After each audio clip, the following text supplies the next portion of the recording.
बिस्मिल्लाहिर्रहमानिर्रहीम। इमाम ज़ैनुल आबिदीन। वाक़या करबला के बाद इमाम ज़ैनुल आबिदीन अपने घर में मौजूद थे तो महतार सख्ती की फौजें चुन चुन के उन लोगों को मार रही थी जिन्होंने इमाम हुसैन और उनके साथियों को शहीद किया था। तो शिमर जो है ना, ये भाग के इमाम ज़ैनुल आबिदीन के घर में आ गया।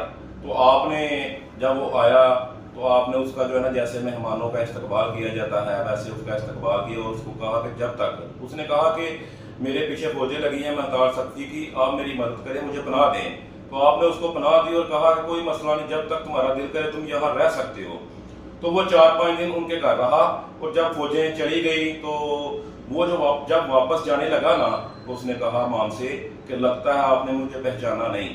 तो इमाम आगे से कहते हैं कि जब तुम मेरे घर के दरवाजे के ऊपर आए थे मैंने तुम्हें उसी वक्त पहचान लिया था कि तू शिमर बिन जोशन है। तो वही शख्स है जिसने मेरे बाबा इमाम हुसैन अलैहिस्सलाम का सर कलम किया था, उनको शहीद किया था। लेकिन हमारी ये तरबियत नहीं है। तुम जब मेरे घर में आए थे मैंने पहचाना, लेकिन मेरे नाना ने जो हमारी तरबियत की है वो ये है कि जब भी कोई मेहमान दरवाजे पे आए, चाहे वो दुश्मन भी हो, उसको अपने घर में रखो, उसकी जैसे मेहमान नवाजी तुम करते हो दुश्मनों की, दोस्तों की, सबकी उसकी मेहमान नवाजी उसकी करो। तो मैंने इसलिए तुम्हारी की। तुम में और हम में बड़ा फर्क है, हम अहले बैत हैं। मैं हुसैन का बेटा हूँ, मौला कायनात का बेटा हूँ, नवासा रसूल हूँ। तो हमारी ये तरबियत नहीं है।